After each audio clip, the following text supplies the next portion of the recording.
3 o'clock on this Friday afternoon. Welcome aboard the Postgame Show along with Elijah Campbell. I'm Jay Phillips. Appreciate you being with us. If we stayed with the moms who love wrestling talk, we may be doing that all day. But my mom did not. My mom didn't let me watch. My mom did not like pro wrestling. So she knew what it was, I suppose. Yeah, my mom didn't let me watch pro wrestling as a kid. No, I got to. I was straight up barred. I do remember one time I went and bought, like at the Woolworths or whatever, I bought one of those wrestling magazines, and they had like all the dudes with the blood all over them and everything. And my mother was, sort of aghast. Like, they sell this? I was like 12. I was like, yeah, Mom. Had like... Mom, this is awesome. Look at all that blood. This is awesome. Dusty Rhodes, like blonde hair was all matted down with blood. The thing is, I never saw him do that. Like, I went to wrestling enough, but I never saw that must have been reserved for the really super big matches in big cities or something. Because I guess those dudes... The biggest deals. Didn't like bleeding all the time. I wouldn't like bleeding all the time. That sounds terrible. Yeah. But speaking of, have you seen the movie The Iron Claw? Just came out. It's about the Von Erichs. Yeah, now I know of it, and I know that story. Both I remember how big a deal it was when Kerry Von Erich beat Ric Flair for the world title at Old Texas Stadium. But yeah, I didn't realize that there was that much real life drama. Oh man, and then some. It's depressing. The movie is insanely depressing, but it is a very, very good, well-done movie. Yeah, I do want to see it. I do want to see it. Bring you to tears. Yeah, the Von Erichs were, they weren't as big a deal here in South Carolina. Kerry Von Erich became a star for a bit. Like I said, they had, he beat Ric Flair, man. Big deal. Yeah. I want to say they're all, like the entire family is inducted into the Wrestling Hall of Fame. Like out Texas way, they were it. No doubt. They were from Dallas, I think, right around Dallas. Yeah, so... Anyway, lots to get to on today's program. Obviously, a disappointing night for Carolina baseball. Gamecocks, tried to claw their way back into it, but, you get down as big as they did early. I mean, look, you thought maybe we were going to be in for an even longer game when Georgia scored 4 in the top and Carolina answered with 3 in the bottom of the first. But with Georgia, immediately tacking on more in the second, It just sort of felt like, oh boy, this is an uphill slog that just isn't going to happen. But that at some point, though, I will say, if you could have just held Georgia, but they couldn't, they didn't, and you lose 14-10. I mean, a crazy football score in a game that took more than 4 hours to play. So you weren't going to sweep this series. The big thing now, of course, Elijah, is South Carolina. In terms of hosting, I'm not necessarily changing my mind or opinion overall, but I'm now making this game tonight about as absolutely close to the must-win term as I can. Because if you don't, even if you were to win tomorrow, you lose the series. Mm-hmm. You've got to go to Knoxville next weekend. You're already perilously close to not hosting, if only because... On the hosting bubble. Yeah, there's about, there's like 10 schools that are locks for hosting. And then there's about 10 schools that are all on the bubble, with a couple of them a little more comfortable than others. I will tell you, I think Georgia last night, they didn't secure it per se, because they had the same record as Carolina. But Georgia went a long way with a good road win last night to becoming a host in the NCAA tournament.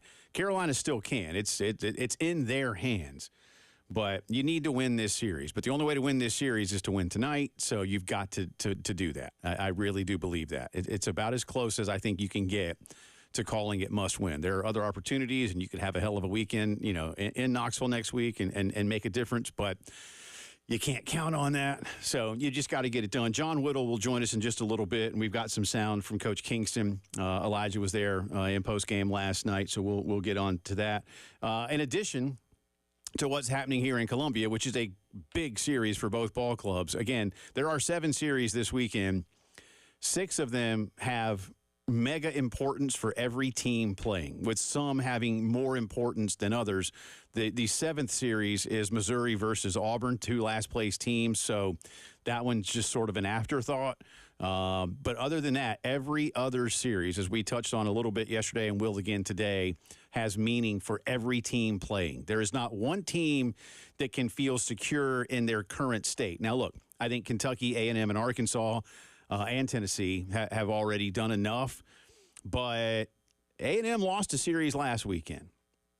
If they were to lose a series to Mississippi this weekend, and then I forget who they have next week, but if suddenly A&M went on a little skid, maybe they're not a top 8. They're going to host, but maybe they're not a top 8. Now, they got the number 1 RPI right now, so they're in fine shape. I do think there's 4 that are going to be top 8 seeds, as long as everything kind of stays on the trajectory that it's on. But everybody else can get into the tournament. The other 8, again, Mizzou and Auburn are not going to the tournament unless one of them, A, finds a way to get into the SEC tournament and then wins the SEC tournament. But everybody else can go. Florida and Ole Miss are the 2 bubble teams. I think Florida's projected in, and I don't think Ole Miss is projected in, are they? Nope. According to D1 Baseball, they are not. Yeah. But Ole Miss, again, you beat A&M this weekend 2 out of 3 or better. Mm-hmm. And maybe you are. I don't know. I mean, so there's something in it for everybody this weekend, which is cool. I like that a lot. I think it's a big deal for the conference. And to kind of paint it to a broader picture, I've got them all tiered into 6 tiers here in the SEC, right? So tier 1, your teams with elite RPI, double-digit Q1 wins that are basically locks for hosting spots. That would be Texas A&M, Kentucky, Arkansas, Tennessee. Feel pretty good about all of them in that position. Tier 2, you are hosting right now. You are in a hosting spot this very moment, according to D1 Baseball. That is Mississippi State, Georgia, South Carolina. These 3 schools are technically in as we speak as a host. However, things can go wrong to where you are not hosting. You are not absolutely result-proof at this point in time. Tier 3, threatening, lurking, looming large. That would be Alabama. However, Alabama's number 27 overall seed, according to D1 Baseball, meaning there is some work to do. And they are, playing LSU this weekend. So it maybe not be a terrible thing for LSU to be able to steal that series, to keep them from threatening and lurking and stealing a spot. And then tier 4, projected in, but desperate for wins to get some resume cushion. Those 2 teams would be Vanderbilt and Florida. Right. And then tier 5, desperately need wins to work their way in. That'd be LSU and Ole Miss. And then tier 6, I just had get out of here. That's Missouri and Auburn. Yeah. So that's and LSU is projected in? They're not. They're not. Okay. Nope. Okay. They're on the outside. They've got more than 30 wins, but the conference record is lacking. Yeah, it's cheeks. Yeah, it's not very good. Yeah, so that's going to be a little difficult. So we'll get into more of that. Elijah's going to he's not going to tell you who to pull for, because that's mean. You don't just tell people what to do. I've always wanted to be a dictator, but I don't think that's a very sure. That's not a plausible goal. No, if you're going to do it, a benevolent dictator is fine, right? Like people, when I studied some political philosophy, they used to say that the most ideal leader would be the benevolent dictator. And I was like, that's great. An example of that. I don't know that the Earth has ever really had one, man. That's unfortunate. Well, there's first time for everything. That could be me one day. So that's a good goal to aspire to. I don't know that we've had a dictator who's going to just take care of everybody all the time and have no complaints or no enemies. Basketball coaches never said I have too many 3-point shooters. CEOs never said our company has too much money, and no dictators ever said, I have too much power. I would be a great benevolent dictator, except for Chelsea fans. Yeah. And I guess, that's about it. Yeah, the same way. Yeah. That's about it. Maybe a few other fan base and Philly fans. Yeah. In general. Except for my friend Andy Shane. What about Don? No. Sorry, Don. I mean, I got to, Okay, Dawn, sure. Okay, there we go. Yes, because she means too much to Columbia now. I'll just pretend she's not a Phillies fan. I don't. Okay. Sixers, Eagles, that's cool. I mean, Deuce. Just Phillies. Deuce played for the Eagles, so I'm good with the Eagles. And Dr. J played for the Sixers, and I got to interview him once. Oh, see, I'm jealous of that. So that was pretty cool. That's pretty cool. Yeah, it was pretty cool. That's life-changing. Yeah. People have asked me, who are the most famous people you've ever interviewed? And I was like, that's very easy. for me personally, number one on the list is Serena. Oh, you've interviewed Serena. I have. Very nice. And number two is Dr. J. Where was the Serena one at? When we were in the old building, she was here in Columbia for an event. And I will have to tell you now that Deuce hooked up both of those interviews. Well done, Deuce Staley. Well, he's a Philly legend too. Yeah. So, and he actually, Serena's not from Philly, so that's how he got Dr. J, those, because he knew him. But maybe back in the day, Deuce and Serena went on a date or two. Is what they both. We talked about it publicly, Intriguing. so it's not a secret. It's just news to me. Yeah. I'm hearing this for the first time. Yeah, long time ago. Long time ago. I mean, Deuce left the airwaves here in 2010, so this interview was before that. So, and it was before that even that they may have gone on a date or two, according to them. Interesting. Yeah. Good folklore there. Sadly, both those interviews lost to the ether forever when we had our massive server crash here. That's very unfortunate. Yeah, and the backup server, which I thought backup servers were there to be redundant, but apparently. Yeah. Well, see, that's That was not the why, case. have you a Google Drive and all your favorite interviews you ever have, you just email to yourself and then save and send Google Drive. We'll get into some comments from Coach Kingston. And again, our very good friend John Whittle coming up at the bottom of the hour. You want to get to this now, or can I tell you what? Yeah. Well, let's hit the break. Let's hit the break. break. Susan, you will be up first. Sit tight for me, okay? You will lead off the next segment as we talk Carolina baseball, game 2 with Georgia. Don't forget, by the way, y'all, 5:30 first pitch.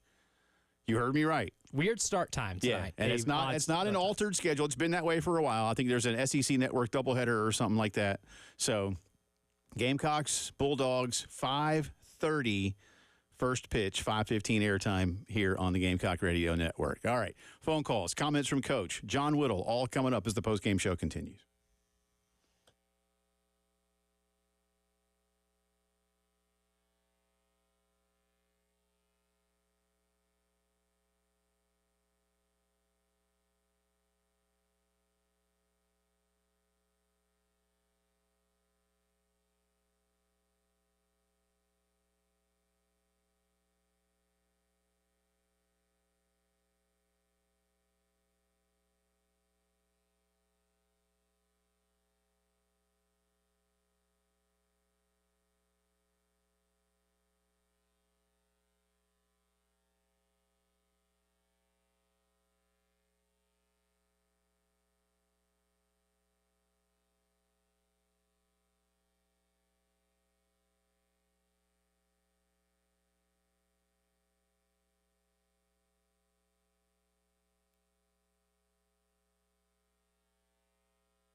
You know, since 1936, Palmetto Citizens Federal Credit Union has been part of the Midlands, going the extra mile for their members, no matter how many commas they might have in their accounts. You see, when members work and bank and save with Palmetto Citizens, they're keeping it all local. There are no shareholders to pay. Palmetto Citizens does not lend money out of state. So everything is here for you, for your neighbors, for the small businesses that you support, for the charities that you support.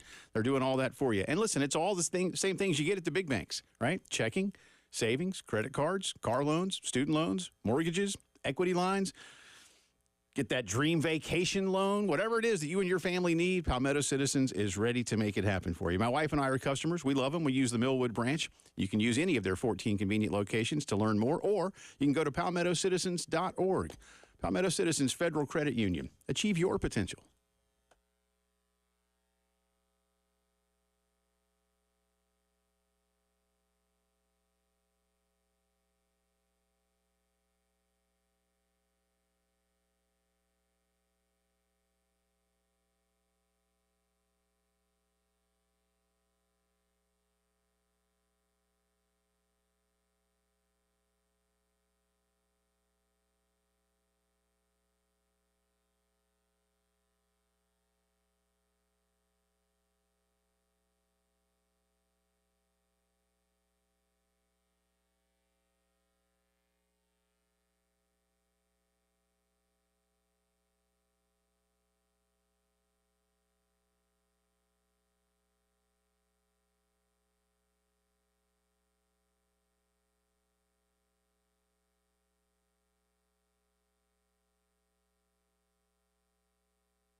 17 minutes after 3 o'clock on this Friday afternoon. Welcome back in. It's the Postgame Show. Jay and Elijah with you. John Whittle, the Big Spur, coming up inside of 15 minutes. Got a couple of comments that we'll get to from Coach Kingston, but we promised Susan that she was going to, no pun intended, lead off this segment. I see what you did there. Hey, Susan.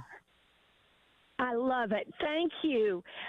Guys, if you have the opportunity to have Mark Kingston in front of you, and you were to ask him this question, it is my understanding that every good team in the SEC needs a Friday night ace.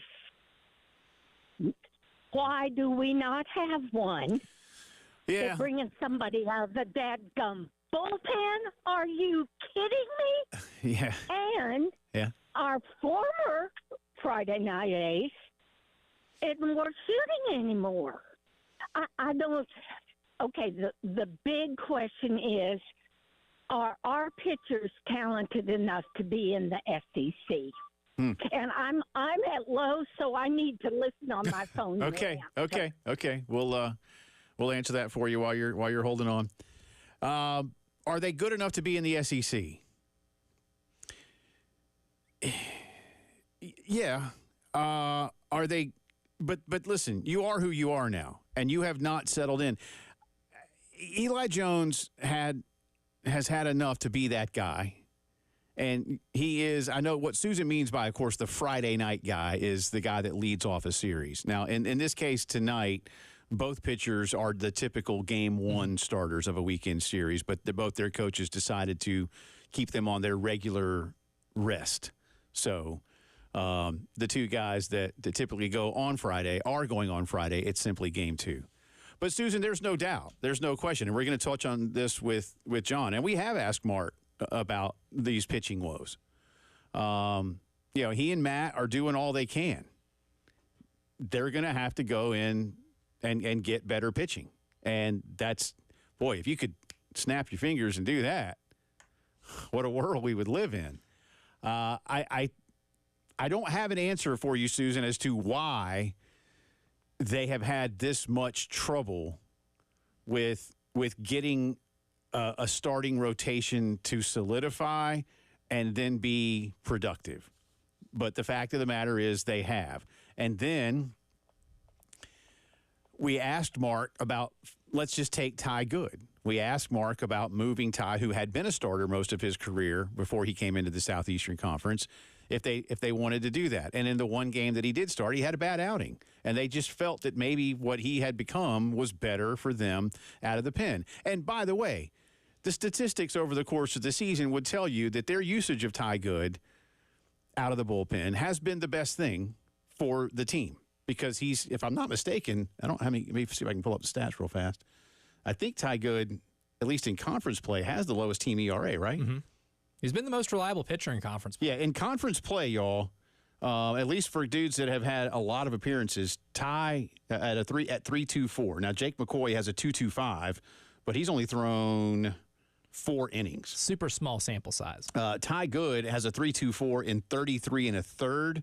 The next best ERA with more than 20 innings pitched is Garrett Gainey, who's at 4.35 in conference play and 20 2/3. And we're going to ask John if he's heard anything, but the whispers are that Garrett Gainey's going to start tomorrow afternoon. It'd be fascinating. But what if you need him tonight? So, again, there's been some whispers of that. Mm-hmm. But it really could be tomorrow's starter for both clubs really is going to, I think, depend on what happens tonight. So, Susan, there's no doubt. I mean, look, the South Carolina team ERA in conference play, since that's what she was asking about, is 5.99. The opponent ERA in conference play against South Carolina is 6.05. It's just not a great pitching season in the Southeastern Conference anyway. Team ERA overall, by the way, is 4.68. Opponents 7.65. Now, you've beaten the hell out of a couple of midweek opponents. But to have a team ERA of 6, that's not good. Well, here, like, if you think about it, like the and by not good, it's It's really not good. Terrible. Yeah. To quote Charles Barkley. Yeah. I mean, if you have it in the 4s, but when you do that whole sample size. Relative to the rest of your league, your pitching's not great. Relative to the rest of your league this year, because I feel like in the SEC, the bats are certainly, better than what they've been maybe in previous years with teams that have like a higher level. Like usually a team that hits like Georgia does isn't, only 4 games above 500 in SEC play, right? But teams that maybe don't hit like let's take, Arkansas, for example, not a great hitting team. They have some good hitters. They don't have a great hitting team, but their pitching is so good and it's so dominant that it's made them a top 5 team in the country all season long. It's very rare to have those dominant starts. But my thing with the Friday night starter, and I think what Susan's bringing up is a question that a lot of people have, right? In terms of who's your go-to on a Friday night to get game 1, right? Because you hate having to do what you do this weekend and have to come from behind. My thing is it's the very varying results, right? You rolled this out on Friday, or not Friday, in the weekend series against Arkansas that Friday when you had to face off against Hagen Smith, who is probably the best pitcher in the country, right? And you were in the game the entire time because Roman got you a good couple innings. He didn't have to go deep into that game, but he got you a good couple innings to help you through that. After that was the Kentucky game. Of course, you were down pretty much the entire game until the 9th inning, and that's when you start seeing it start dipping a little bit. When what you thought you had something really good with Roman starting a couple innings, then Ty taking you further into the game, doesn't do you as good now whenever Ty has to come in and you're down 4 runs before 27 pitches, have been thrown. That's the killer. And look, you don't want to go down 4-0 in the first inning, but I think the thing with Mark and managing the arms is the minute you think you have something with a player in his role, they no longer succeed in that role. And now you're kind of back to square one of, okay, well, who do we throw out for the first couple innings on Friday night? It's been tough. Susan, thanks for the phone call. Look, last night was, I don't want to say an anomaly, but I think, Elijah makes a good point, is what I'm going to say here about what Roman Kimmerell didn't give you last night. I mean, he got 1 out, y'all. He got 1 out. And it just, you can't, I don't know that you can anticipate that. I think there was a belief that maybe they were going to try to get 2, 3 at the most out of him. And you only got 1 out, period. Again, I can't put that all on Mark and Matt. I know some would like to. I can't do that. Something's not right. And you kind of hinted at it just a second ago when you think about Dylan Eskew, who Mark told us on Monday, and I guess let it out publicly for the first time, that Dylan in that inning on Sunday had a little arm issue, and that's why he gave up 4 in the second. And they had to get him out of there. Mm-hmm. I guess they didn't tell anybody in postgame, and Mark let that be known publicly the following day when he was on with us on Monday afternoon, that Dylan had a little issue. So, does he still have an issue? Is that why there's whispers of Garrett Gainey maybe starting tomorrow? Why we have a TBA, I guess, on the starting slot on. But if you need Gainey tonight, and I know there's some questions. I mean, I know Jack Veltri had a good, good write-up today about some of the pitching usage out of the pen last night. But was that a decision? Listen, if you get it right, it's a great decision. If you get it wrong, it's a horrible decision. It's still a decision that you have to make, and you have to make a choice. But I think you're saving some of your better bullpen arms for the rest of the way. Not that you were giving up, per se, but you don't want to burn everything in game 1, especially I think at that point they were down 6. So, these are the tough decisions when you don't have the pitching you want. Carolina can score runs. I mean, you scored 10 and lost. Think about that for a second. You scored 10 runs in a conference game against the number 5 team in the country, RPI-wise, and you lost the game. So, need to go win tonight. Thank you, Susan. A guy who knows as much about Carolina baseball as anybody is going to be our guest on the other side. Our very good friend John Whittle of the Big Spur will join us, talk more about last night and the weekend as the postgame show continues.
Talking Carolina baseball, Gamecocks fall to Georgia last night down at Founders Park, 14-10, the final score, a football score in a baseball game. Game 2 tonight, this afternoon, officially starting at 5:30, 2 o'clock tomorrow. To discuss last night and look ahead to tonight's Game 2 and more, we welcome back on one of our very favorite people. He is the great John Whittle on the beat for the Big Spur. Always good to have you, sir. Last night, 14-10. Pitching woes throughout the ball game, it seems. Some sparks of good, but mostly not. Level of concern for Carolina fans and the pitching the rest of the weekend, John, on a 1 to 10 scale is where? Ooh, for the rest of the weekend, I'd say probably around 8. Okay. I think there's a high level of concern, not just because of what you had last night, but because of what coming into the weekend in terms of some potential availability issues and the fact that Georgia's got a pretty dang good offense. South Carolina's pitching staff has really kind of struggled a little bit these last couple. In some ways they've been good in at times and in moments, but yeah, with some guys you might be down this weekend, what Georgia can do offensively from top to bottom, 1 to 9.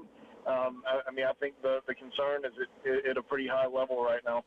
Relative to what we're seeing, John, and we just Elijah and I just gave everybody the numbers in conference play. Gamecock pitching 5.99 ERA, even for the season around 4.5. So, relative to what you might have projected or thought, and where they are right now, how far apart are those projections relative to the reality from your point of view? No, not far at all, to be 100% honest. A 6 ERA is certainly nothing to boast, but that's 7th in the SEC, I believe, and it's the lead scoring runs this year. Yep. And at this point in the year, when you're in weekend 9, you've got a pretty large sample size of what the league is and who teams have played. So they've played a pretty good balance and mix of competition. So everybody's kind of about true to form at this point. And, I thought if South Carolina was mid-pack in the SEC and ERA, at this point in the season, you'd be feeling really good about where, South Carolina was as a team.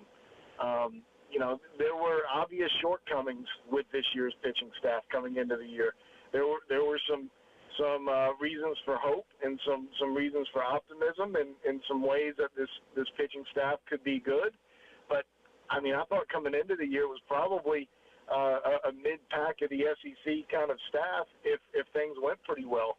And, I think things have gone overall pretty well in terms of injuries and or lack thereof and, getting the most out of some guys. So, I think it's been okay. And looking at that Friday starter, obviously Thursday for last night because of a different schedule, whatever. First game of the series starter. The last few weekends, it's been Roman Kimball go out there, Ty Good, take you for an extended amount during the game, and then go back into the bullpen. And it's worked with Ty Good. He's come in there, he's been able to give you some good stretches and be able to eat some innings for you. But last night, Roman Kimball didn't make it more than 27 pitches into the game, recorded 1 out. And his struggles have started to compile on themselves a little bit here in the last few weeks. What do you think might be the outlook for, having a quote-unquote Friday night ace or starter that you can put in that spot? Yeah, it's tough. It's tough when you go out and your first guy doesn't give you anything. And, that's been a couple of weeks in a row, and, it hasn't worked out great in general. I don't feel like but I understand why they've tried it and why they've stuck with Roman because he's a little bit more comfortable as a starter, and even though he hasn't performed well, he's a little bit more comfortable in that role. Ty Good has been a lot better out of the bullpen than he has been as a starter, and there's no really arguing exactly what he's accomplished so far this year, but you've got to get more. You got to get more out of that. You just do. And I think that I just don't think that it's gone well enough to keep going for any longer. This you've got to get more out of your Friday. You've got to be successful to start out a game. You can't keep falling behind like that. And, it just hasn't been good enough. Talking to John Whittle of the Big Spur. Carolina loses game 1 to Georgia. Game 2, 5:30 start time. Want to keep reminding you that all afternoon. If you have the tickets, typically a 7 o'clock start on a Friday night, but 5:30 today for conference purposes. So, John, I imagine the answer is yes, but I'll ask it anyway. Does what tomorrow's pitching looks like for Carolina become completely predicated on what happens tonight and who they use? Absolutely, and it's going to depend on how Dylan Eskew feels too, as you I think alluded to earlier. Kingston mentioned that Dylan had a little bit of soreness, wasn't feeling quite right with his arm last week against Missouri, and those results showed. But he's been really sick this week as well, so his availability is certainly in question, which goes back to the initial conversation of how concerned of the pitching staff are you. But between Eskew and Parker Marlott, I believe is going to be down this weekend. He's a little bit sore, and then you've got some guys who look like they're a little bit out of gas. You've got some guys who are struggling a little bit mentally. You've got to win today first and then see what you got left tomorrow. But, the hope is that Dylan will be feeling okay and be able to go out there and give you something. But, Saturday is going to definitely depend on, what you need tonight. And obviously the stat that matters most at the end of the game is who scored more runs. But, John, when you look at, the comparisons in terms of overall batting average in the game, South Carolina had a better batting average last night. They hit better with 2 outs. They hit better with runners on. They hit better with runners in scoring position. They hit the ball really well, had more hits than Georgia last night, but ultimately Georgia ended up winning because of the help of 5 home runs last night. But when you look at the other stats too, because South Carolina hit really well, does that seem like a good sign, I guess, maybe moving forward in terms of being able to get one here in these next 2? Yeah. Georgia's not that great on the mound, and South Carolina's been swinging it pretty well offensively, and that's why I think you saw Chris Veach in the top of the ninth, because you felt like you had a chance even down 4 runs. If you put up another 0, you felt like you had a chance to go out there and get one, or get 4 and get a game. With how South Carolina has been producing offensively with Georgia's pitching staff, I wouldn't shut off the television if South Carolina's pitching staff gives up a few runs, because Georgia's pitching staff is going to give up a few as well. So, I do like what South Carolina has been able to do offensively, and that was pretty much without Cole Messina last night, who really had an off night at the plate. He's been so good lately, and sometimes as a catcher, man, you just show up and it's hard that day. It's hard, and he had a difficult night last night. But they some guys had some struggles early. It felt like last night there were a bunch of opportunities to kind of take that next step and make it a real ball game, and just couldn't get it closer than 4. It felt like in basketball, if you're down 10 and you make a little run, but you can't make that last basket to get it down to a 1-possession game. And when you do that, the other team starts feeling the pressure, and they're on the ropes a little bit. South Carolina couldn't get that one last hit to put that extra little bit of pressure on Georgia. And they're going to have to be able to do that offensively, because I think that Georgia's going to continue to put up runs this weekend. John, last thing for you. Ty Good threw 86 pitches last night. So first, kind of a part A, I'll ask you right now, then I'll follow up. But we won't see Ty Good again this weekend, correct? I can't imagine that. No, not with 86. Yeah. Veach only threw 17. So, availability tonight and tomorrow, or would it just depend on what might happen tonight in terms of just that outing? Yeah, he'll have one more left in him this weekend. You really don't want to throw a guy 3 times in 3 days. It'll depend on kind of what they want to do with him. He doesn't bounce back all that great the next day, but he didn't throw too many last night. So if they've got an opportunity to win it tonight, then and they need him, they'll definitely go to him. But I don't think you'll see him 3 times in 3 days, but you'll see him at some point either tonight or tomorrow. And then lastly, is there a pitching name that you might like to see or that you believe might have a little something in him that we just haven't seen enough of or maybe the right opportunity yet? You look at the numbers and I mean, you'll think I'm weird for saying the name, but I think there's going to be more to Jake McCoy this year in terms of how the rest of the season plays out. Like if South Carolina is going to make any kind of run in any kind of tournament, I think he's going to end up playing a little bit of a role, and I don't know if that's going to be as a starter. I don't know if that's going to be as a late game reliever or what it's going to be, but I think you're going to be if South Carolina has success going forward, I think you're going to see Jake McCoy's name in the mix a little bit more. I've got Arsenal 3-1 at Old Trafford this weekend. I am wearing my now about 14 or 15-year-old Arsenal jersey. 3-1 feel good to you? I have 7-0. Oh, so, sweet. Okay. I'll take my score, but if it's yours, I'll be okay. I'll even blend the two, man. Whatever that averages out, I'll take it. Thank you as always. Great stuff. Enjoy the ball games. We will talk soon. Absolutely. Appreciate you guys. You bet. That is our very good friend, John Whittle, and fellow Arsenal fan. We need the win, Elijah. We need the win. Across the board. Need lots of wins this weekend. You look at me and you said we need the win. Well, a mouse in your pocket? I mean, John and I need and all Arsenal fans everywhere. I don't know what your team's doing anymore. My wife stopped paying attention. Not winning. That's what they're doing. She pulls for the same team you pull for. She told me I was gloating the other day. Tottenham fanhood is just masochism. She didn't like it. I was like, I'm not gloating. She's like, yeah, you kind of are. And I was like, all right, maybe a little bit. You have the right to. A little more baseball for you as the postgame show continues.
he leaves too many balls up. When he can get the ball, Roman needs to pitch up in the zone, but not above the zone. And there's a big difference. When he's above the zone, he walks guys. When he's at the top of the strike zone, he gets a lot of fly balls and swings and misses. And there's a fine line between that.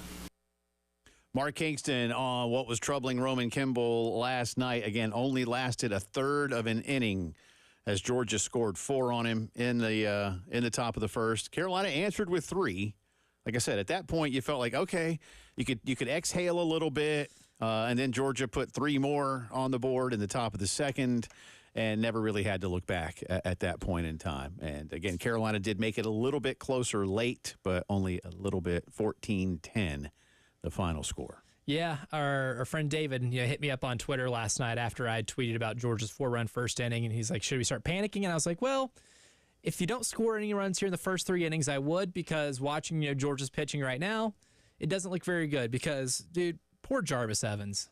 He only made it 1 pitch further than Roman Kimball in this game. Yeah. And in warm-ups, he bounced about 3 of them to the plate. Even just watching him warm up, that ball was everywhere. And I immediately was like, ooh, well, if you don't get him get 1 or 2 back here in this top frame or bottom frame, then you might be in some trouble. But they got 3, and they just gave up 3. They gave up all 3 back in the very next inning, and Charlie Condon happened as well.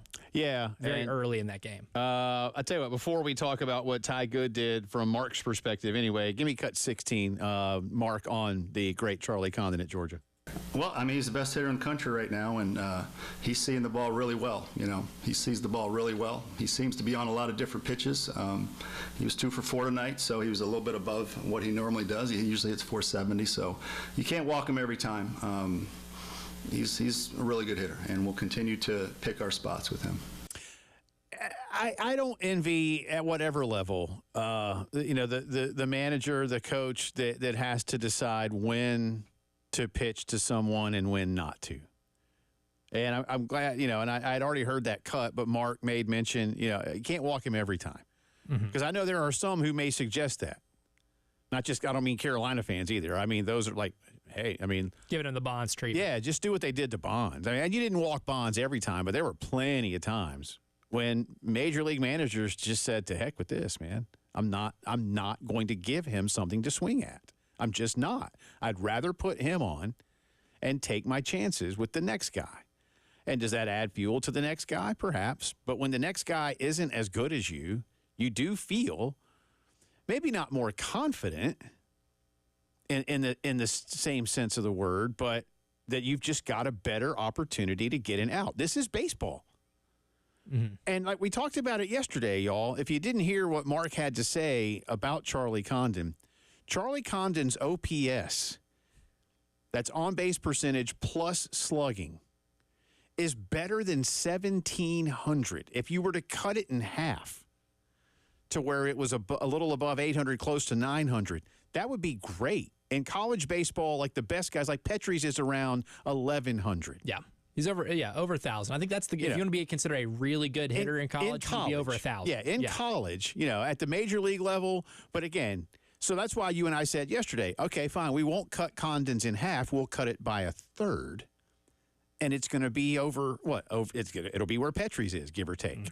And again, Petrie is a feared hitter in the Southeastern Conference. What Condon is doing is almost otherworldly. He's been that good. He's breaking the stat. Yeah, and Mark is right. He's basically the best hitter in the country. No pushback from me. But, if anything, can you make him chase? Can you do to Condon the rest of the weekend? And the answer is probably no. Can you do to Condon the rest of the weekend what Arkansas did to Ethan Petrie? And the reason I say no is because Arkansas pitching is fantastic.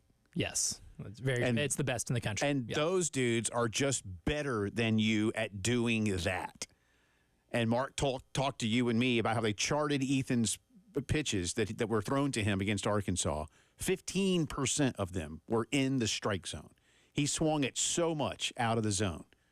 Pitches breaking away, being able to fool him. And Condon has a great eye. He gets walked a lot. Ethan gets walked a lot. And I compare the two best hitters on the teams. Messina's doing a fantastic job too, right? So you can make a case for him as well. I understand that. what will Condon swing at? What won't he? I mean, and do you find out? Listen, the intentional walk, you know what I mean? Mm-hmm. Just throw it in the other batter's box and see every once in a while if he just wants to chase. At least make him swing and expend some energy. Yeah.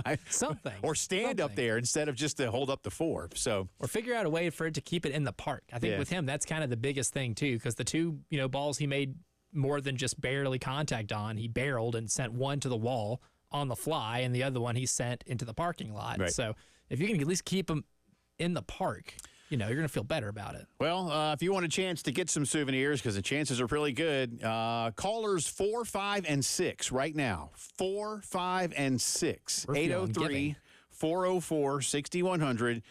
We'll hook you up with a pair of tickets to tomorrow afternoon's series finale. Callers 4, 5, 6. 803-404-6100. We'll send you to Carolina, Georgia tomorrow. Hour 2 of the postgame show coming up.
4 o'clock on this Friday afternoon. Welcome back in. Second hour of the Postgame Show. Coming at you from the Herndon Chevy Studios. Jay and Elijah with you. Quick update for you. We are in the bottom of the sixth. Carolina and Texas A&M at the SEC tournament, the quarterfinal round.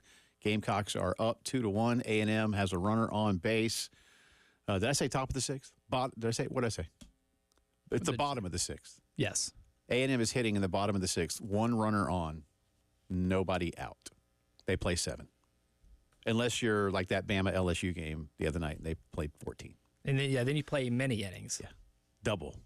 Mucho innings. Yeah, that was a lot. There were 2 14-inning games. What was the other one? There were 2 14-inning games.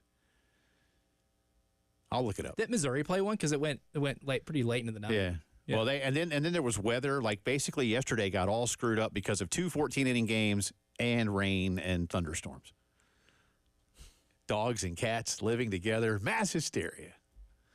Anyway, welcome back in. Jay and Elijah with you here. Thanks to John Whittle for joining us last half hour, talking a lot of Carolina baseball as the Gamecocks fall last night, 14-10. Game 2 coming up in an hour and a half. As I've said earlier, and will continue to say, I will keep reminding you, the game today starts at 5:30. So if you're maybe getting off a little bit early today and you're like, oh, I got time to go home and change and maybe grab a bite before I head back out to the Ray. Nah, you really don't. Nope. You got to hustle. Today is you got to hustle. Yeah, like especially if you like live in Irmo or Chapin or something, you may as well just like stop by Mass General and grab a new clean shirt because you ain't making it back. No, absolutely not. If you're a downtown worker, I mean. Right. I do like going to Mass General. It's a fun store. Can't say I've been. Oh, you should go. It's fun. I think they're based out of Boone. I was like, what type of fun are we having here? Well, I don't know. It's not like all outdoorsy stuff, but they're based in Boone, so you get the drift. So it's Patagonia light. Huh? Okay. With other stuff. I can mess with that. I like that. That's cool. But it's a general store, so they got they got a big section of candy that you buy by the pound. They got like 1,000 kinds of candy, man. Probably some killer gummy bears. I don't know. They got all kinds of stuff. Big gummy bear guy. It might not be 1,000, but I bet it's close. They got a lot of candy. And like other stuff too.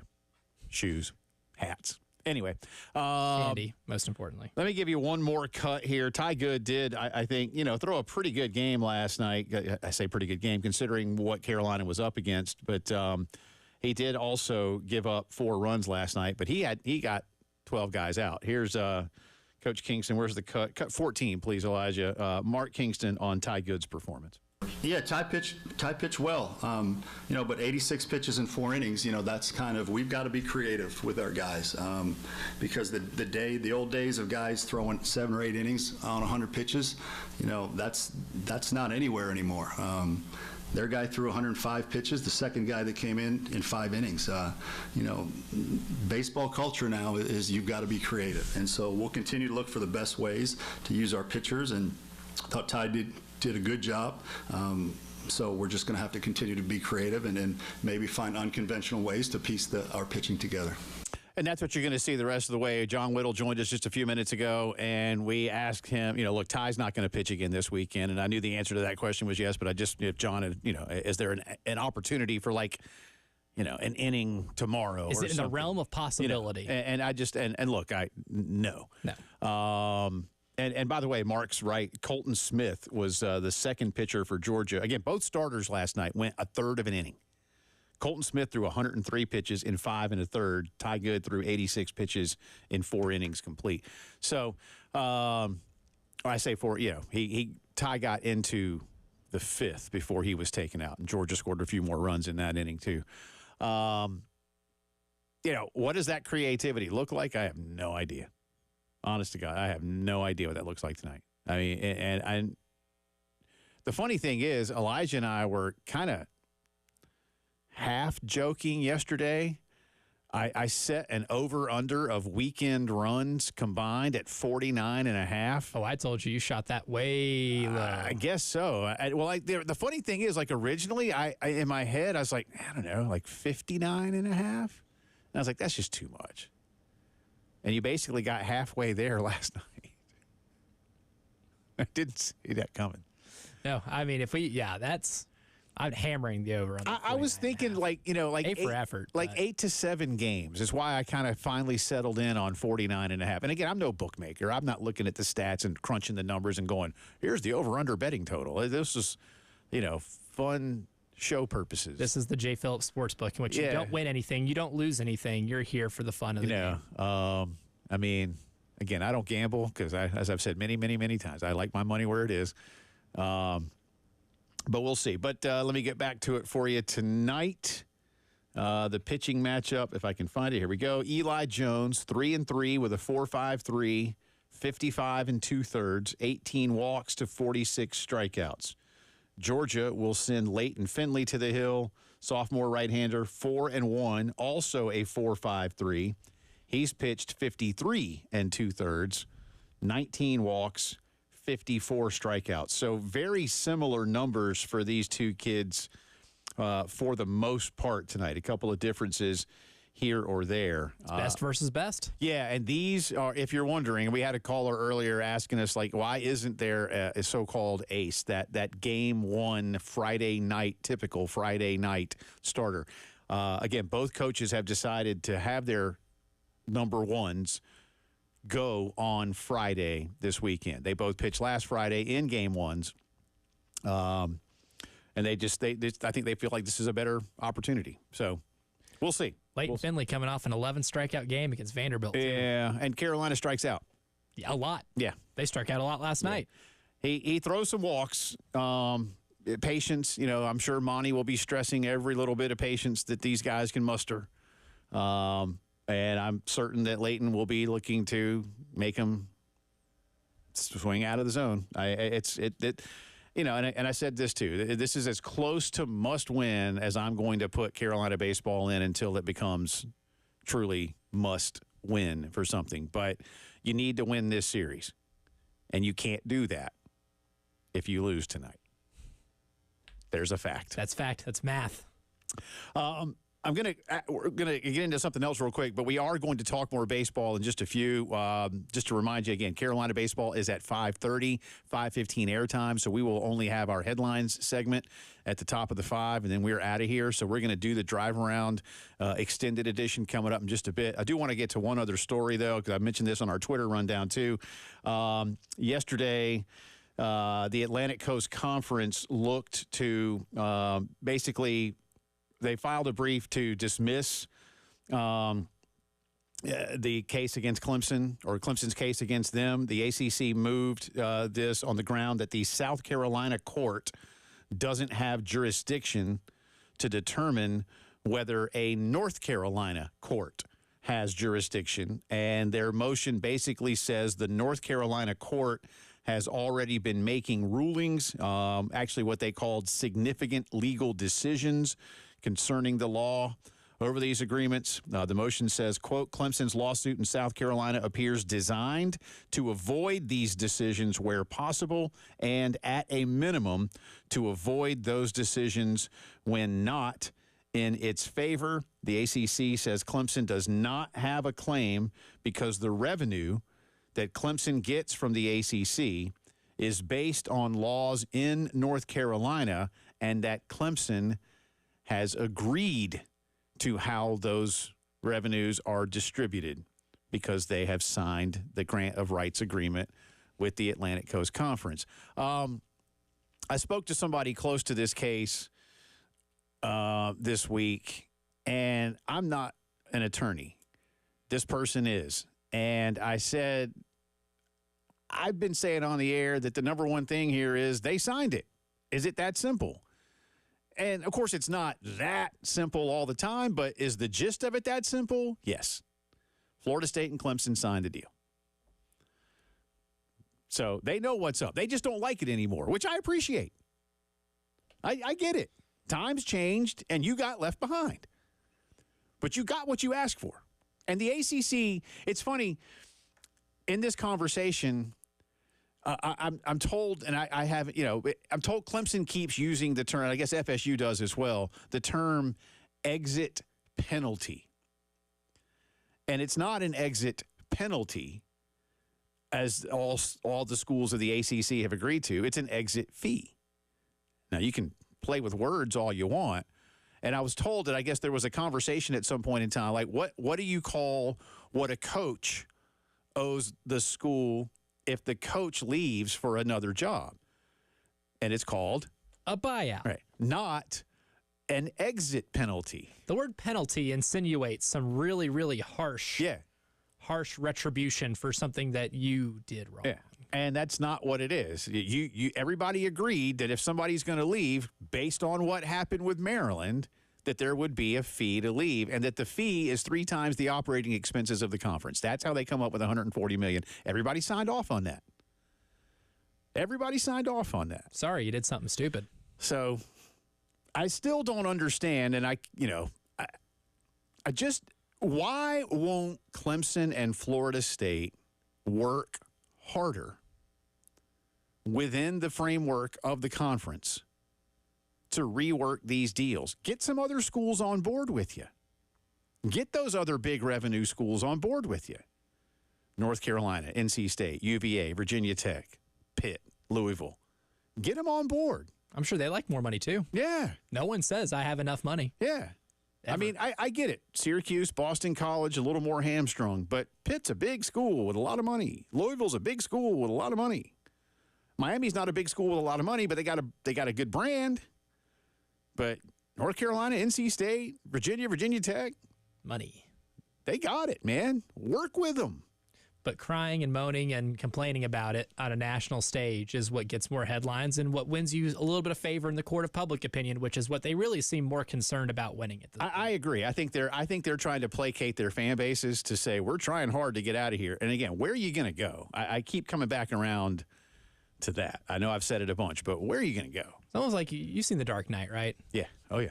Where, the scene where the Joker's like, I have no goal. Like, I can't just catch you. I'm like a dog chasing a car. I don't know what I'll do if I actually caught it, right? Without you, I've got nothing else. The pursuit of you, is the whole gist of that spiel was, if I caught you, if I actually killed you, Batman, I don't know what else I would do. This is kind of that. If Florida State and Clemson actually got out, because we've established pretty well if they did, the SEC is not in the business of taking more teams right now. They're kind of off the expansion market right now. Where are you going to go? Yeah. If you are the Joker and you finally killed Batman, what the hell are you going to do after that?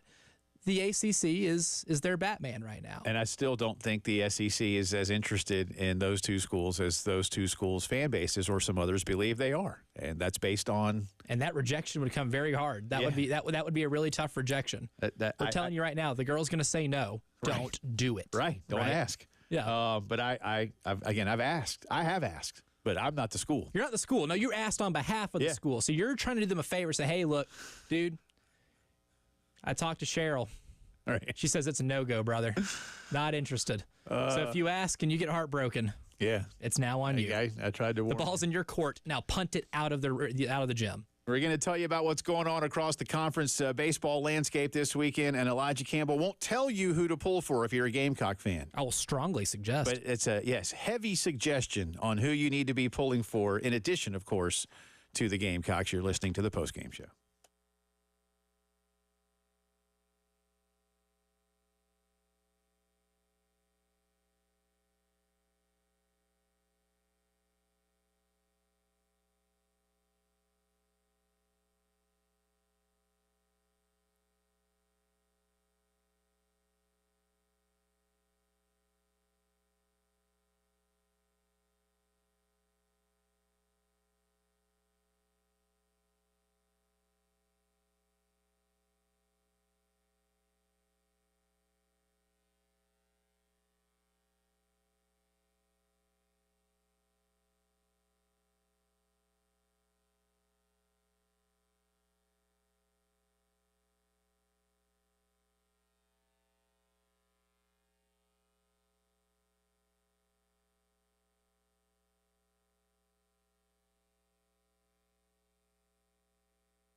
Not feeling like yourself when you get a little bit older, wondering why? Don't wait for it to change. Don't wait for it to go away. Instead, let me suggest to you to see Dan Balknight and his team at the men's clinic. Dr. Dan and his crew will get you a one-on-one consultation.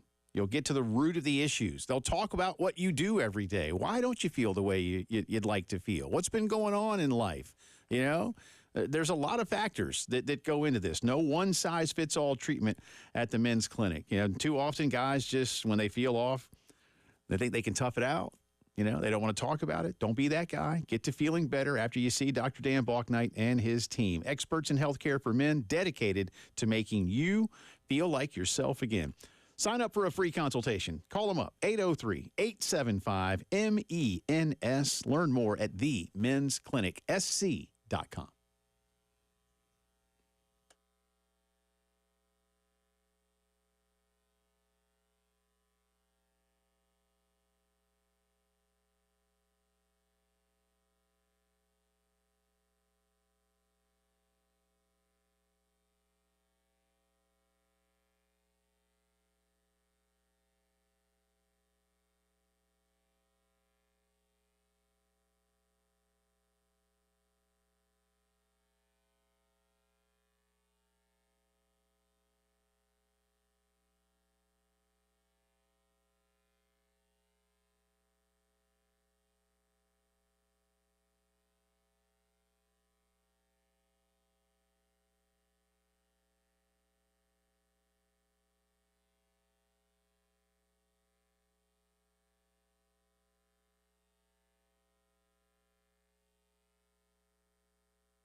Nineteen minutes after 4 o'clock on this Friday afternoon. Welcome back into the Postgame Show.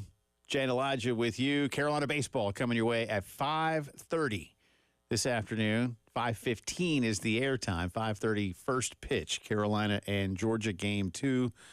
The Bulldogs winning 14-10 last night. And an update from the SEC softball tournament. South Carolina looking to pull another upset as the 11 seed. They've got 3 seed A&M I don't want to say on the ropes just yet, but it is the bottom of the 7th. This is the last inning, unless they tie it up. But Carolina is up 2-1. A&M has a runner on first. There are no outs. Alana Vaughter just came in as a relief pitcher for Carolina. And now, let's see. I got to wait here to tell you because I'm not supposed to do this live. A&M just got a single up the middle, so now 2 on. Nobody out. So they are threatening, are the Aggies, to come back in this one. Keep you updated on that. A little bit later on, Elijah's got some trivia for you, right? For a little That's right. Actually, not a little giveaway. It's a pretty big giveaway. Yeah, big race in Darlington this weekend. If you'd like to go, stick with us here in the last segment of this hour. We will do I have a trivia question prepared. Now, don't worry. You have to study up. It's multiple choice. So if a name rings a bell, then, that could probably be your answer. But we'll have a trivia question in the final segment of this hour to determine who gets to go to the race in Darlington. Be fun. I got the question, and I did not get it right. You did not. Whiffed. But you said I gave good responses, which was very kind of you because, let's face it, they were wrong. They're wrong responses. So they weren't good. They were good as in you gave a response that was a name of a NASCAR driver. Yeah. Oh, I know a lot of names of NASCAR drivers, but they're just, all before the last 10 years.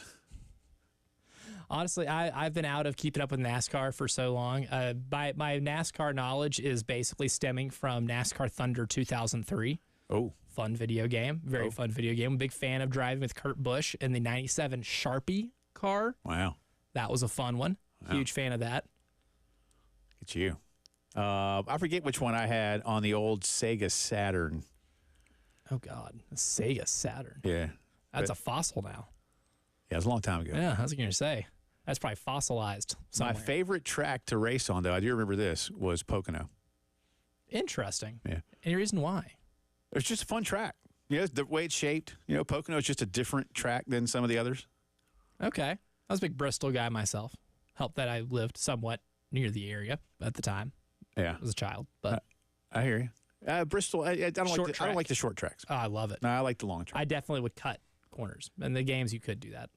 Carolina thought they had just turned a double play, and the third base umpire called it a foul ball by about.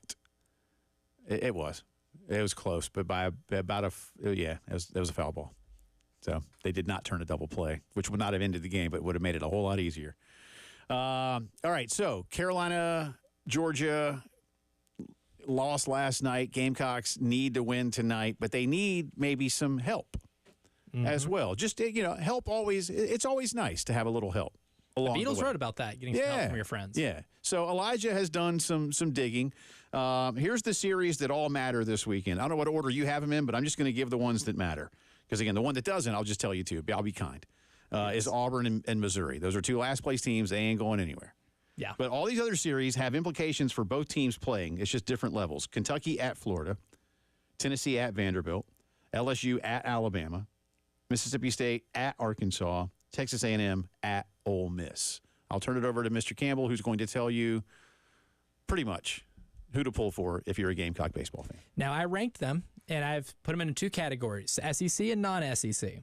So in the SEC, because this one will be easier to digest, the number one team you need to cheer for in the conference is Vanderbilt because they are holding your 3 quad 1 wins hostage right now behind that number 25 RPI ranking.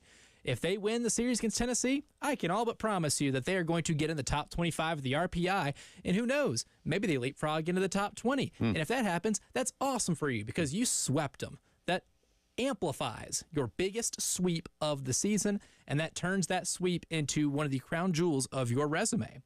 Number 2, would cheer for Arkansas against Mississippi State. Mississippi State is in that same tier as you, in tier 2 of being in a hosting spot right now, but that could definitely change. You are not results proof. Mississippi State's playing really, really well. There's going to be some recency bias. If we had to end the season today, Mississippi State is ranked ahead of you. If they end up dropping 2 or 3 or getting swept by Arkansas and they're on the road, they're in Fayetteville. So the possibilities there, you are going to maybe have a leg up if you win this series, right? It's going to help out a ton. Number 3, I would actually cheer for Kentucky over Florida.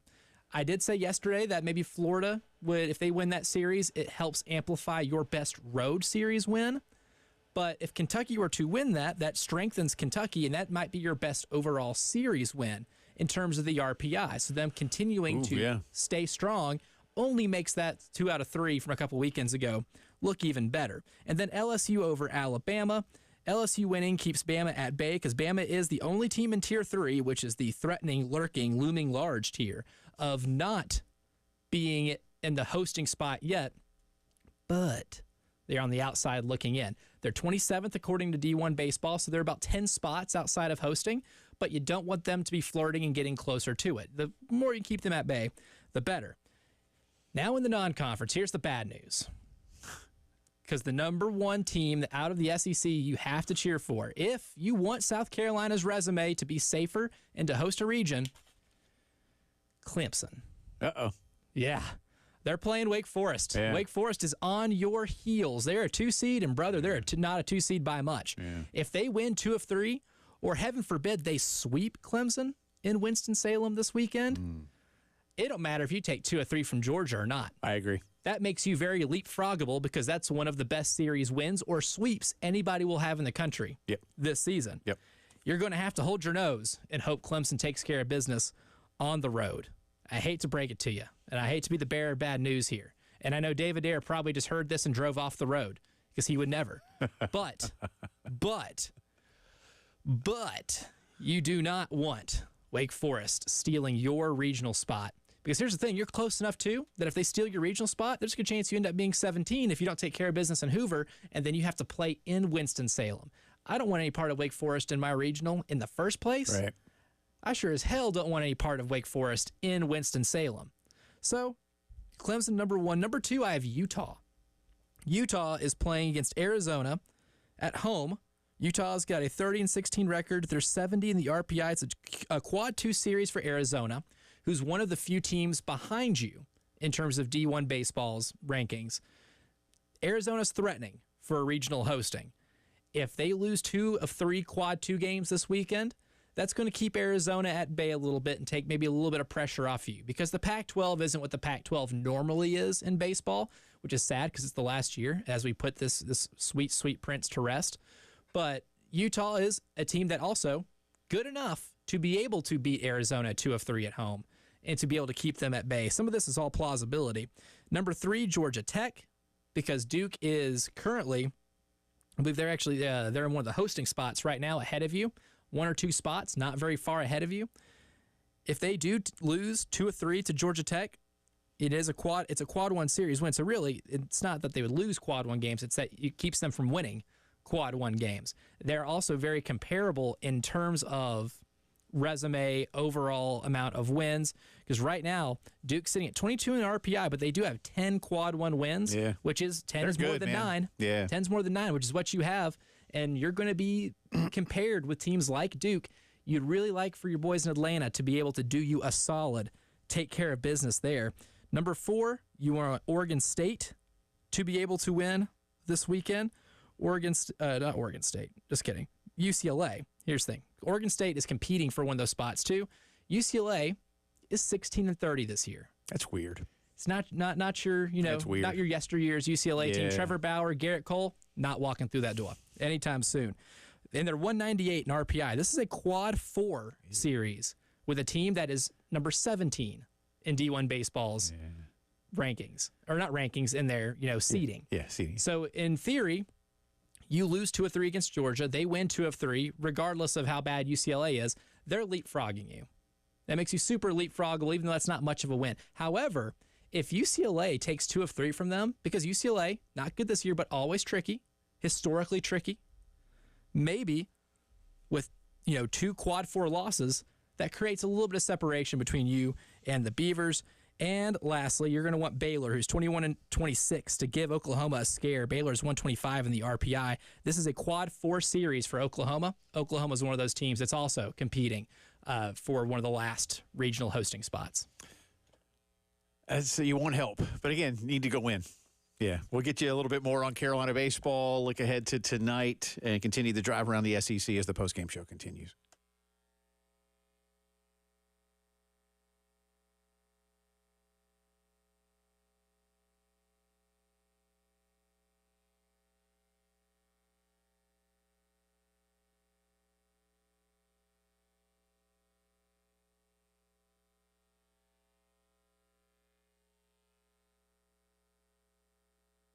Love telling you about our good friends at AAA Heating and Air. Roy and Dana Finley and their crew taking care of folks all across the Midlands for many, many years. Is it time for something new in your house so that you and your family stay nice and comfortable, but you're saying, yeah, it is, but I can't afford it right now. I don't want to have to make that part of the budget.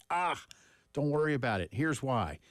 Guaranteed financing options at AAA Heating and Air. You heard me right. Plus 12 months, no payments or interest, and a 15-year parts and labor guarantee. They will stand behind what they're putting in, and they're going to make it really affordable for you and your family. So if you're ready for an instant quote to stay nice and comfortable for years to come, log on to callaaatoday.com. Call AAAtoday.com, or you can use the phone. Call them up at 803-677-1500. Tell them Jay Phillips and 107.5 The Game sent you. Do what I've done and many others. Stay comfortable with AAA Heating and Air.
From the WIS Traffic Studios, I'm Elijah Campbell with a couple of accidents to get to. Actually, no accidents. We have 0 accidents that are causing delays. All the traffic backup is just an event of a lot of people in the same place at the same time with traffic moving slowly.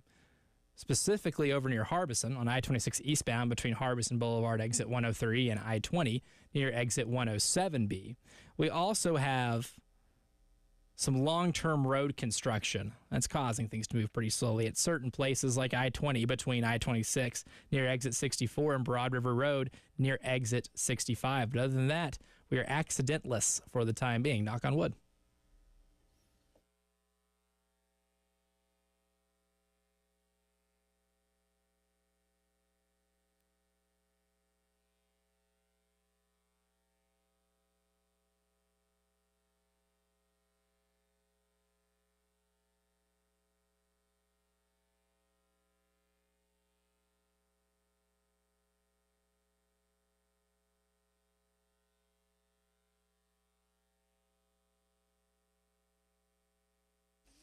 Continuing our drive around the SEC on this Friday afternoon, throw in a few other things going on around college athletics. Bad news, Gamecock softball fans. A&M with a walk-off single to center in the bottom of the 7th inning, plates 2.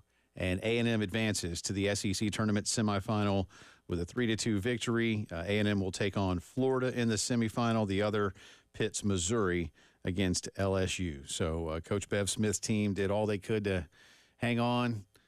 Couldn't quite get it done. A&M is one of the better teams in the country. They are the 3 seed in this tournament. Carolina was the 11. So the Gamecocks punching above their weight most of the day. Couldn't quite get it done, though. So Mizzou, LSU, Florida versus A&M in the SEC softball semifinals. And again, if you're just tuning in, Elijah just ran down the baseball weekend in the conference and who Carolina fans need to be pulling for. The series this weekend: Kentucky at Florida, Tennessee at Vandy, LSU at Bama, State at Arkansas, A&M at Ole Miss. Again, every single one of the teams playing, including Carolina, Georgia, in those series, has something to play for. You know, whether it's holding on to big position like Kentucky, Arkansas, and A&M, whether it's holding on to a hosting spot like Carolina and Georgia, Bama trying to become a host. State wants to hold on to a hosting spot. Ole Miss and Florida, and to some degree LSU, want to make sure they're in the tournament. Ole Miss right now maybe is the team with the most work to do, but if you could take 2 of 3 from the number 1 RPI team in the country, that would absolutely bolster your resume. Still a weekend of regular season games left next week, but this is a weekend that sets up next weekend. But these guys, it's just, and it's crazy how it works. Again, the only other series that doesn't matter, as we talked about, as we say in the South, bless their hearts, is Auburn and Missouri, who are the 2 last place teams, and they play each other, and they're not going anywhere. So that one's not as relevant. I won't say it's irrelevant. It means something to them. You always want to go win. I like how you put that. I'm going to rename my tier 6 of the SEC baseball to the Bless Your Heart tier, and that is Missouri and Auburn. Yeah. That's a nice way of putting it.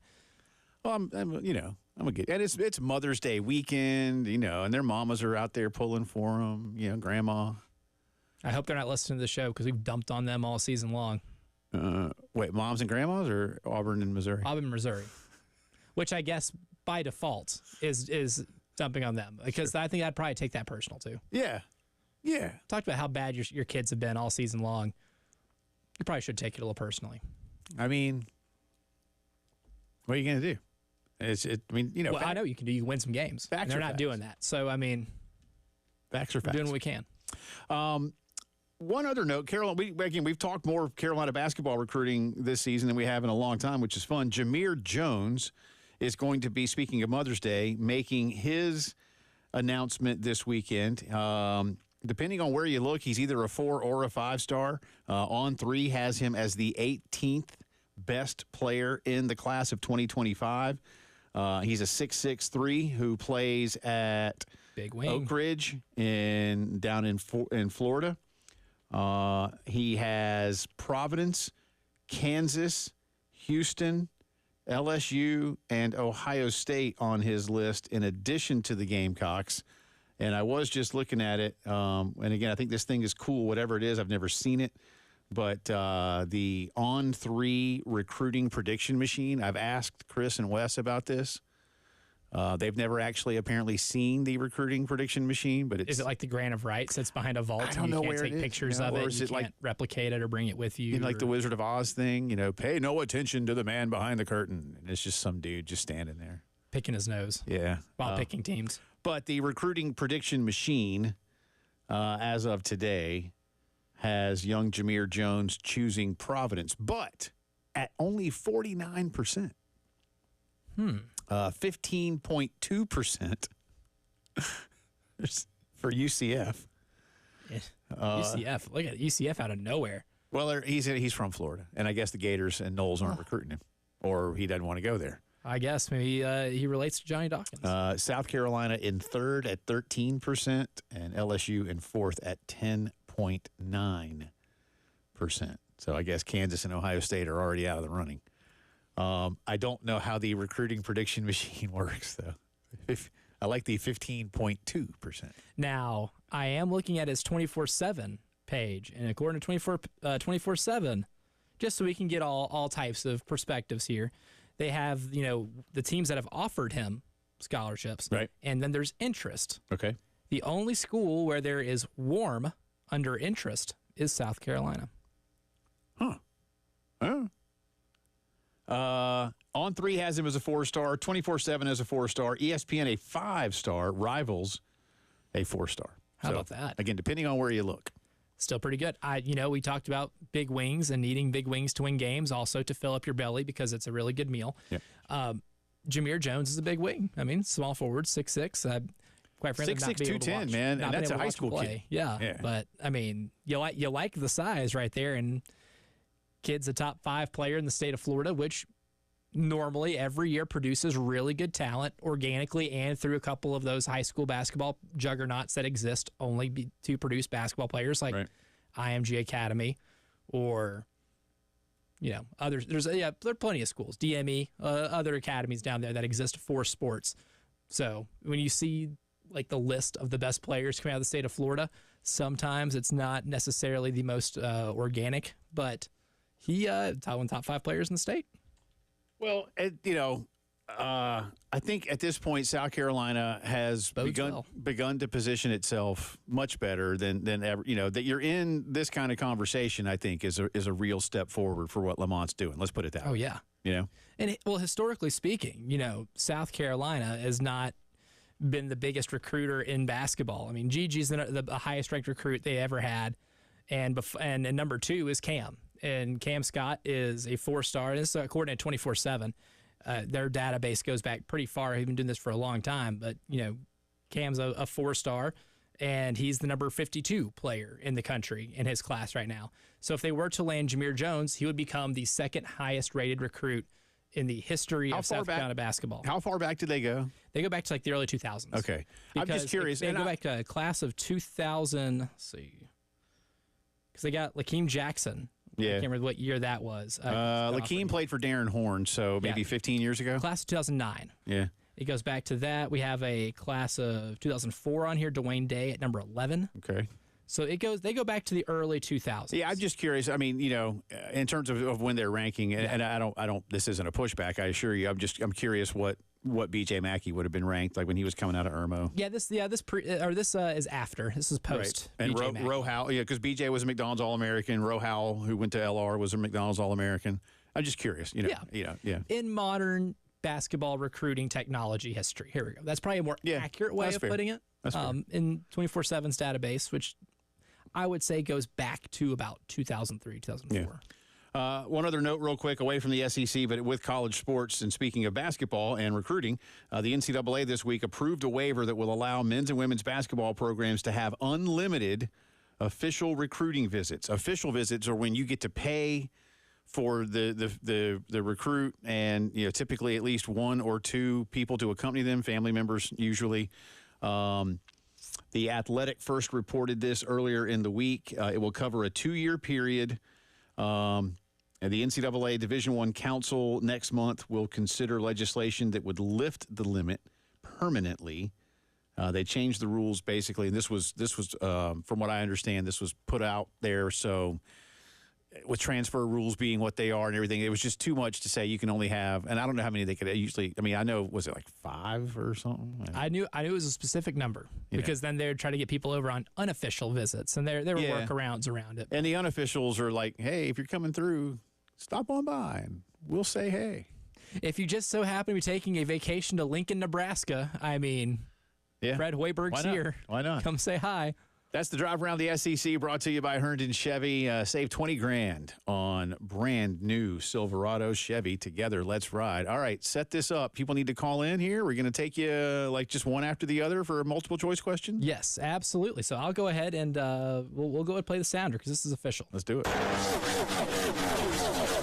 Time to give away some tickets to the Goodyear 400 at Darlington. Rick Hendrick wins 296. William Byron wins the Goodyear 400. Here is some NASCAR trivia on the game. First person to get the question right wins. Call us up, 803-404-6100. We'll line you up and answer the question on the other side of the break. You're listening to the Postgame Show.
11 minutes in front of 5 o'clock on this Friday afternoon. Welcome back into the Postgame Show. Jay and Elijah with you. Carolina baseball coming your way at 5:15 with a 5:30 first pitch. Speaking of which, I want you to go to 1075thegame.com, register for the Palmetto Citizens Federal Credit Union Grand Slam giveaway. Every game, $25 is added to the pot. If a Gamecock hitter rips a grand slam, you could win all of that cash. And right now, I believe we're at $1,225. A lot of money. A lot of money. That's a whole lot of money.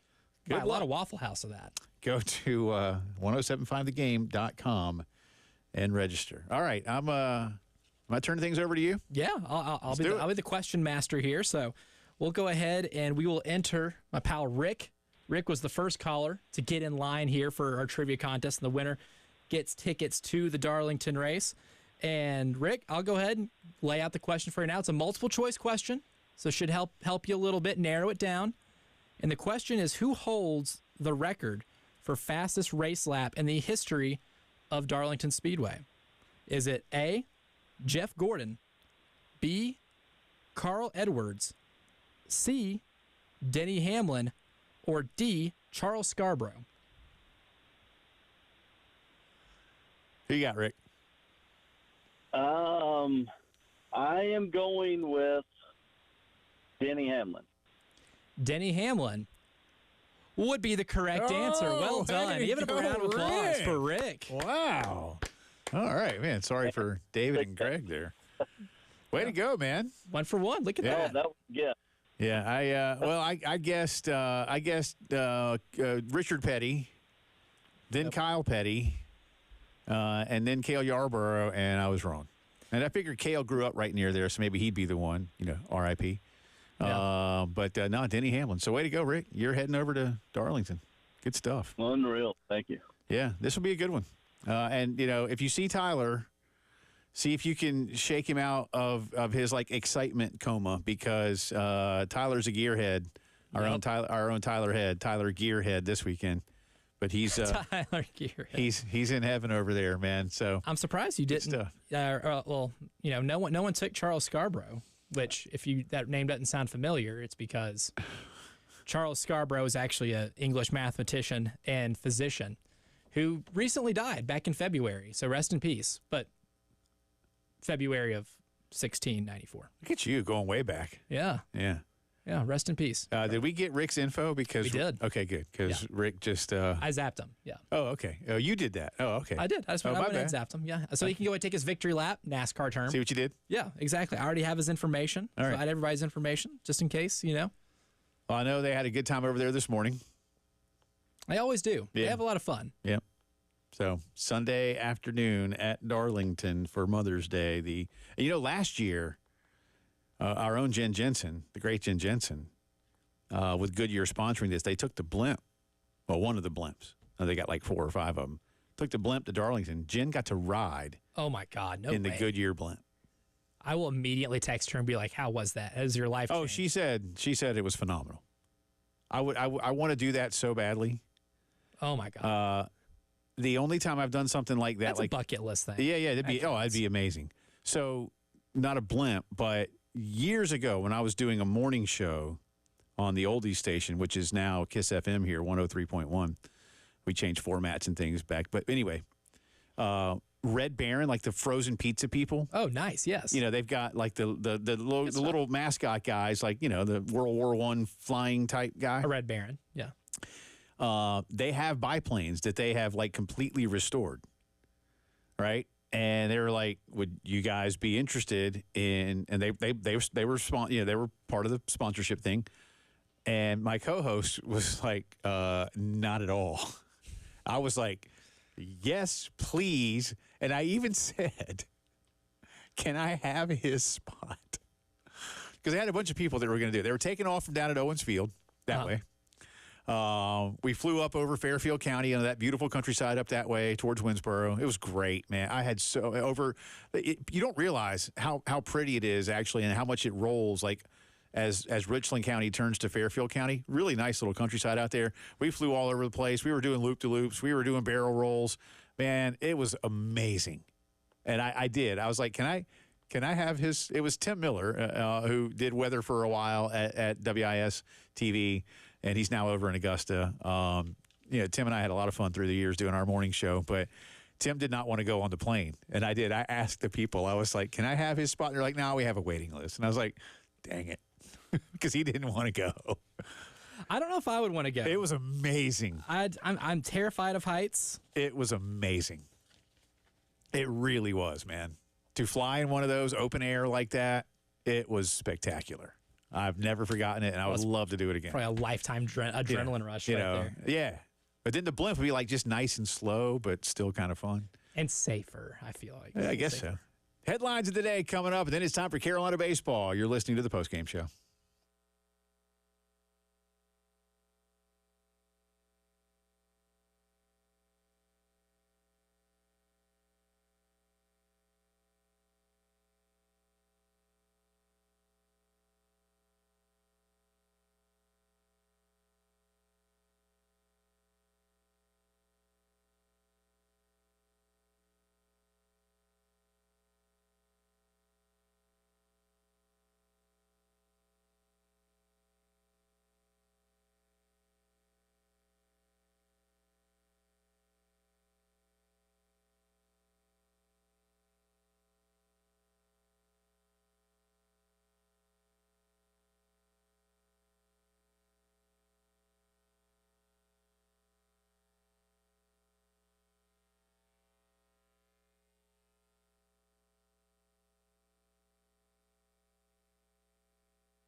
From the WIS Traffic Studios, I'm Elijah Campbell. The few accidents to report to you that are causing some delays on the roadways. And the good news is that we don't have any accidents as much as we have maybe some obstacles on the road that are causing some slow traffic.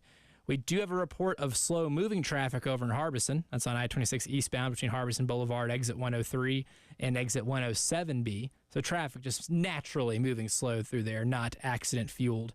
We do have a disabled vehicle, however, also on I-26 eastbound, but this is going to be on Columbia Avenue exit 91.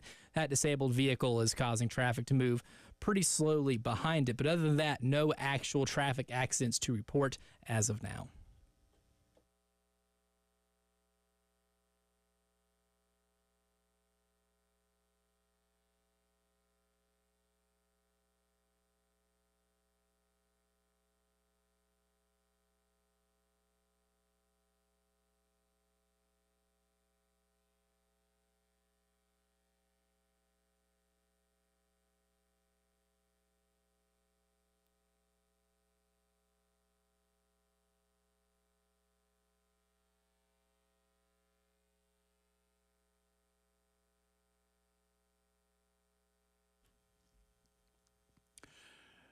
It is 5 o'clock news time on this Friday. Welcome in. It's also the final quarter hour of the postgame show. An abbreviated edition today as we get you ready for Carolina baseball.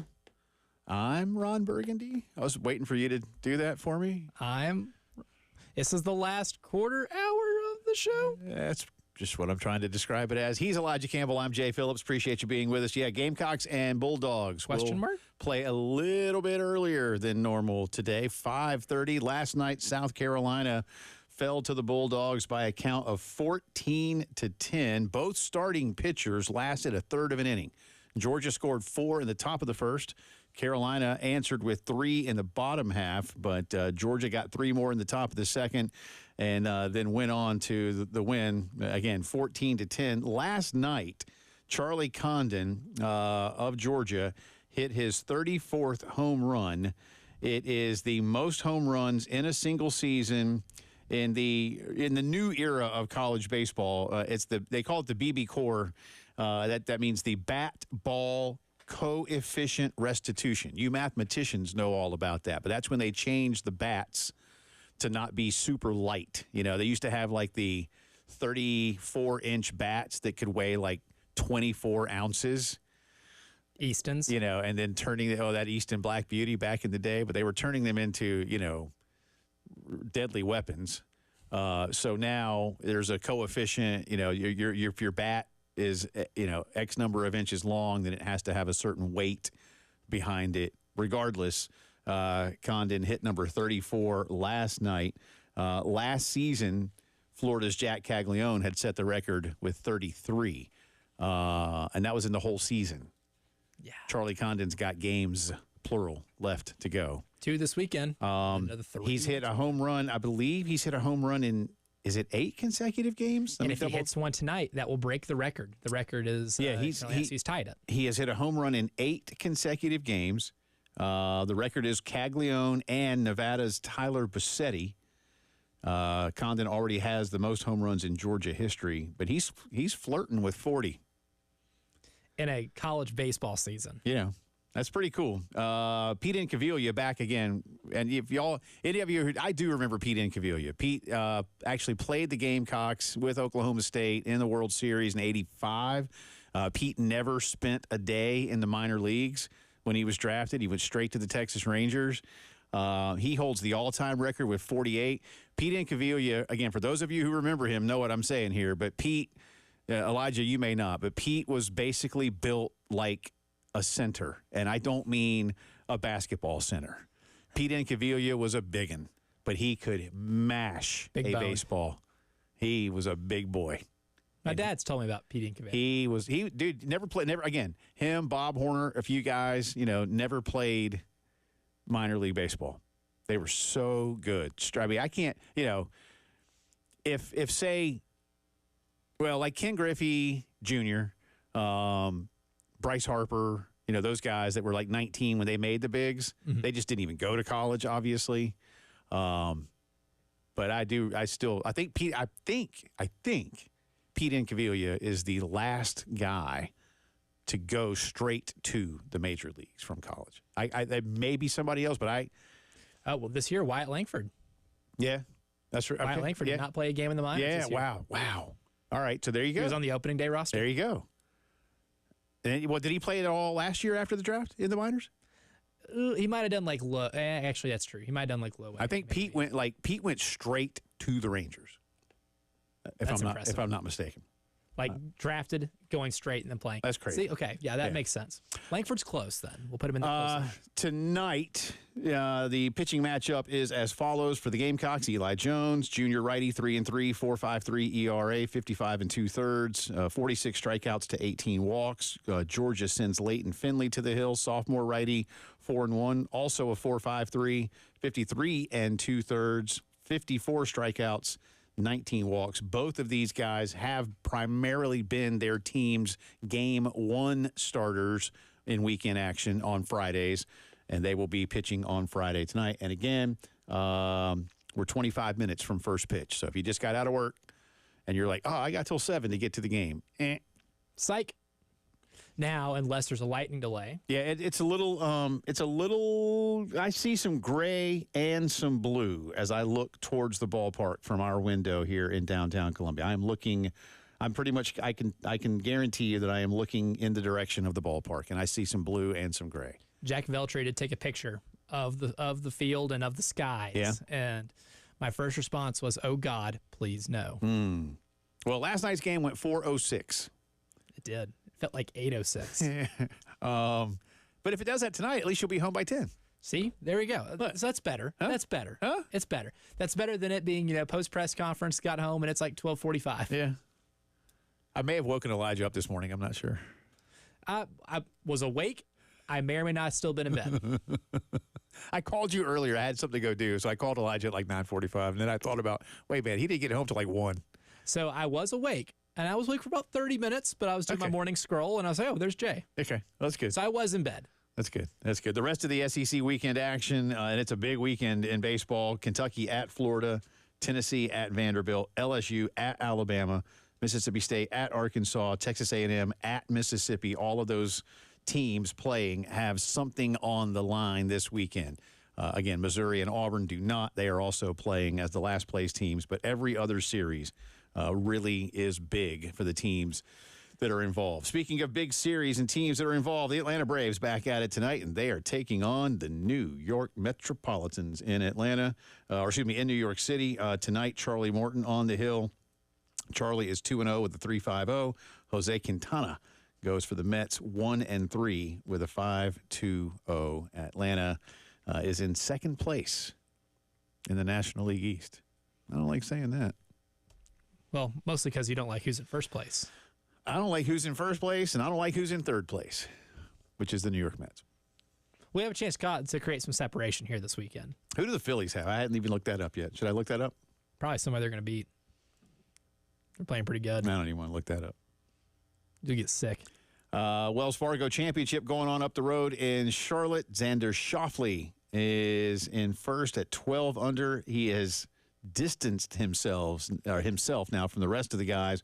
Rory is finished at 7 under. Jason Day is on 18 as we speak at 7 under. Colin Morikawa is at 6. Jordan Spieth amongst a group at 5 under. The Wells Fargo, like the Heritage a few weeks back, is one of the signature events on tour. So the biggest names are there. It's a $20 million purse. There will be no cut. It's a big bag. Yeah, a lot of money. And the winner will receive just under $4 million. A lot of money. Speaking of a lot of money, Kylian Mbappe is about to get paid. The best soccer player on the planet announced today that he is officially leaving his longtime club, Paris Saint-Germain. That's how they say it in French. That is. Paris Saint-Germain. While he has not yet chosen a club, it is expected that he will be signing with powerhouse Real Madrid. He said, I wanted to speak to you in a statement. I've always said I would speak with you when the time comes. So I wanted to announce that it's my last year at PSG. I will not extend, and the adventure will come to an end in a few weeks. I will play my last game on Sunday. Kylian Mbappe is probably going to make in the neighborhood of $1 million a week when he goes to Madrid. I'd take that. That's a lot of money. A lot of money. For anybody. Today, yesterday, I suppose I should say, the ACC has looked to dismiss Clemson's case against the conference. The ACC says Clemson does not have anything to stand on in its claim against the conference because the revenue Clemson receives is based on North Carolina law, which it agreed upon when signing the grant of rights agreement. In the motion, the ACC says the following: the ACC cannot function, and no athletic conference could function if the same agreements or the same clause in the agreements were subject to differing interpretations across 10 jurisdictions or states. Permitting this lawsuit to continue would invite contradictory judgments or conclusions and raise the specter of one judgment that reached one set of conclusions being valid only in one state, while a different judgment reaching different conclusions is valid elsewhere. The potential for contradictory judgments will not settle the disputes raised in these lawsuits. Instead, it will only make them worse and inject more uncertainty into whether these agreements are valid or not. A motion to dismiss will be set for July 2nd. Clemson also says that the court must do something it cannot do, and that's decide an issue of North Carolina. Or, excuse me, the statement says that they should decide an issue of North Carolina jurisdiction presently pending before North Carolina courts. I'm not a lawyer, but that makes sense to me. You got to have something that everybody agrees on, right? Yeah. So we'll see how that one goes. Sounds good.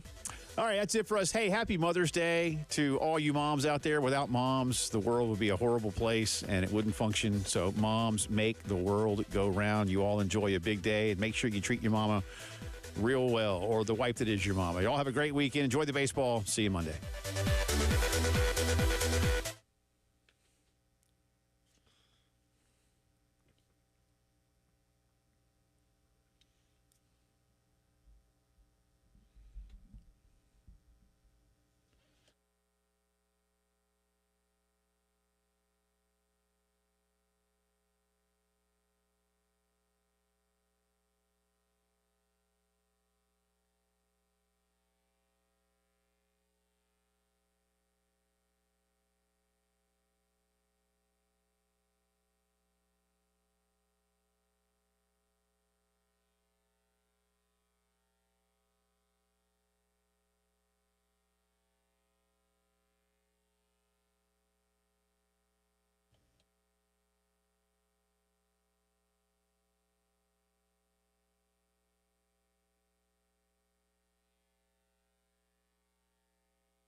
That's right. You heard it. Mother's Day is Sunday, and I'll tell you, my mom was very proud of me because I was able to achieve a goal.